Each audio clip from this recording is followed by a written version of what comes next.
thanks for tuning back into another episode of Medicare Matters with Mackenzie. I am your host, Mackenzie Anderson, and today we are discussing mental health.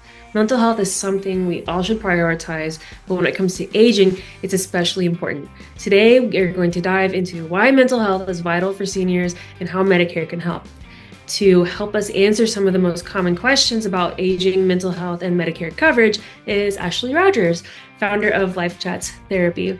Ashley, thanks for joining us. And can you tell us a little bit about yourself, why you got into this field, and what the LCSW-S designation behind your name means? You got quite a few letters there. Absolutely. Thanks for having me today, Mackenzie. I am a licensed clinical social worker, and I have been in the mental health field for 10 years now. I've done a wide variety of things within mental health. I've worked in inpatient private hospitals for mental health. I've done community mental health on a crisis unit. I've worked at the state hospital level. I even did civilian contracting with the U.S. Air Force for a little bit.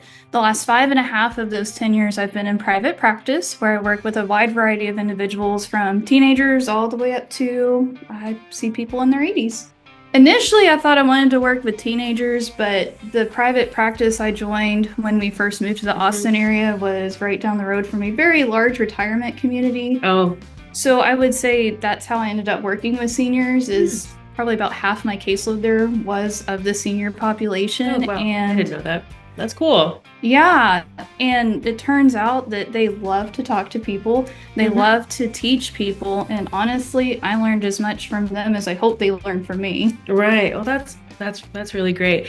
And I'm assuming a lot of the seniors that you've spoken to didn't necessarily get the chance or opportunity to talk about these things growing up and throughout their life. So when they sit down and speak with you, it's a breath of fresh air and just you're very open and welcoming to them. Absolutely. Mental health was very stigmatized in their time. Of course. And so that is just the common assumption they have carried through their lifespan. Right. So sometimes I'm meeting people in their 60s, 70s, and even 80s that have carried around big things like depression, anxiety, and trauma that they've never been able to discuss with anyone else. And for the first time, they're like, oh, I'm not crazy. Like, it's okay to struggle. Like, yeah. Oh, okay. And so they get some real life coping skills to work through some of those things, and they feel a lot better about themselves. That's really cool. It's pretty fulfilling also. Absolutely. So, a little bit about, I know you mentioned that the LCSW-S is for licensed clinical social worker. What does the S mean? The S means supervisor. Okay. That means that I am able to teach other licensed master's level social workers. So at this point, they finished their graduate degree, but they still have the internship that they need to do. And that's 3,000 hours of work with people, and then 100 hours of supervision where they meet with someone with the S designation to talk about ethical issues, how they would, best handle a case if it's something they've not seen or experienced before. And so I am able to teach people how to become independent therapists. Helping people teach people about empathy, right? Absolutely. And so what other designation could you have? So you mentioned psychology prior to us sitting down here. You mentioned that some people, there's another route that you could do psychology. Yes, you could get a master's in psychology to do counseling. But you do have to have a master's for both. Absolutely. Okay. You could get a PhD in psychology as well. Wow. I was advised against going the psychology route when I was doing my graduate work, because with psychology, all you can do is counseling or testing. If you go for the PhD, you can do testing. With social work, if I ever got burned out on counseling, like emotionally, it was just too much. Right. I could go work anywhere there are people. Hospital systems, school systems, prison systems, the military. If there is a need and there are people, I can go there. Right. And so you mentioned that you did some of your training on an Air Force base.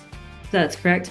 Not my training. That's just where where you were working. Okay. So you have a pretty good insight into veterans and active duty and service members and what they've gone through. Yes. And then how is that applicable to your life right now? Well, I'm also married to a first responder. Oh, well, tell him thank you for his service for I will that. do that. Thank you very much. And so I have a lot of insight just from working with people, in the military, and I've worked currently with veterans as well. And then being married to a first responder, I have an insight into what they see and experience on a day-to-day basis. Right. I know that's pretty heavy. My husband is a veteran and also a service member in law enforcement. So that's pretty cool. That little connection there. So why is mental health so important for seniors, especially as they age? I know we touched on it briefly there, but have you seen kind of a lack of community in how that impacts their lives? Absolutely. Yeah. As people age, the longer you're around, the more people you're going to lose in your life. Yeah, that's a really tough part. That is something I see with almost every senior that I work with. Loss of family members, loss of friends, loss of people in their current communities. And that is something that can be very depressing, very isolating, lots of grief. And so all of that greatly impacts their mental health. Sometimes as people age, they feel like they're not as useful. They feel like their families don't want them around as much. But speaking from personal experience, my grandparents were some of my biggest heroes. Same. And so I think if they're feeling lonely, reach out to your adult kids. Reach out to your grandkids. You probably mean a lot more to them than you know. Right. Well, and so with that also impacts their health. So not only mental health, but just health, regular health. So how do you see the impact of the depression, of the anxiety, of grief, of loss impact their lives, and how does it change once they've met with you for a couple of sessions? Oftentimes when seniors first come to therapy, they are very isolated. They tend not to leave their homes very often. Sometimes this can manifest in chronic physical pain and sometimes even fear of leaving their home because they've been shut in for so long. I didn't think about that. Yeah. So once they start coming to therapy, that's a connection. That's a conversation with another human being. And oftentimes that gives them courage to reach out, to start doing things in their community, especially if they live in a big retirement community. There's so many things they could be part of. Card games, pickleball, golf, crafts, movie nights, right? Yeah, computer classes. So it helps give them push and the confidence needed. Absolutely. That's great. So kind of switching gears here, we're going to talk about Medicare. So what made you decide to accept Medicare as well as other insurances?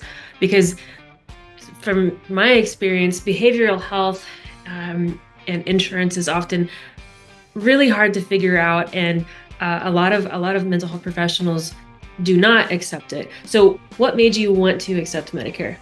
Affordability and accessibility of services, especially with the aging population. Almost all of them are exclusively on Medicare only. Right. And if there are not people to accept their Medicare, how will they get that help? Right. Okay. And then, so why would other mental health professionals not want to go that route? Just to give some insight for our listeners. Absolutely. Insurance is very challenging, especially in What do you mean? It's not challenging. I think, working with insurance, even as, a broker of insurance, there are a couple of roadblocks. The first one is the credentialing process, whether it's Medicare or any other insurance for that matter. The applications are kind of long. They're kind of tedious, and they take a long time to be processed. Okay. When I was starting my private practice, I was quoted, it'll take no more than 60 days. That was my absolute shortest one. And if I remember correctly, I think Medicare was one of the first to go ahead and accept my application. Well, some of them took 8 months. Kudos to the government. Yeah. A lot of people hear horror stories about Medicare, but I will say from a provider perspective, they are one of the easier ones to work with. Really, that's not something that you hear at all. It's quite the opposite. I hear, not wanting to deal with Medicare. So it's the credentialing that's quite difficult. And reimbursement rates, I would say that is the biggest roadblock for therapists. Think, LCSWs, LPCs.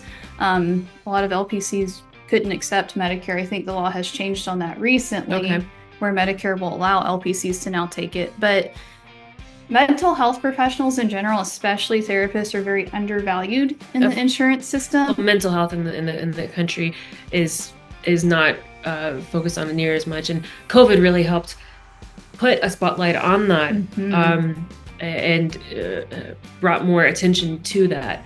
But I know you guys aren't valued as much as, say, a regular primary care doctor, because a lot of the things that you're dealing with aren't tangible, right? Right. They're things you can't see. Right. Okay. And so as we close, I have a couple last questions to ask you. What are some of the ways seniors can take care of their mental health? Seniors can take care of their mental health by getting out and being involved in their community. That is one of the most simple ways that they can take care of their mental health. If they need a little bit more help than that, pick up the phone, reach out for a therapist. It is a lot easier to find than you would think. Yeah. Your Medicare card will often have a customer service phone number on the back, and they can give a list of therapists in the area that are in network. And so that's one way that they can access therapy. Psychology Today, if you That's are a big one. Good with your phone, you can narrow it down by what you want to be seen for, what kind of therapist you want, and if they take your Medicare or not. How can they get in touch with you? They can get in touch with me several different ways. Okay. The easiest one is probably by phone, 512-957-0008. Or I have a website, www.lifechatstherapy.com. And chats is plural? Yes, with an S on the end. Okay. Or email, ashley@lifechatstherapy.com. And there's multiple different ways to spell Ashley. So it's Ashley, correct? That's correct. Okay. And so is there anything that you would want to add before we close, before we end today? If someone feels hesitant to reach out for help, just remember that it's okay to not always have all the answers. It's okay to not be okay. Yeah. One of the reasons I started Life Chats Therapy was because I firmly believe that therapy is just two people sitting down, talking about life together.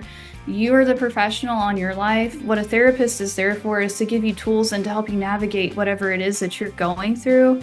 And so I don't want people to think that therapy is like what you see on TV, that you're going to be locked up or that you have to lay on a couch and, Right. do the dramatization that you see on TV. It is just... Although there is a couch in here and you could lay down if you wanted to. You could. I'm all about people being comfortable because, like I said, this is just helping you navigate something difficult that you're going through. All right.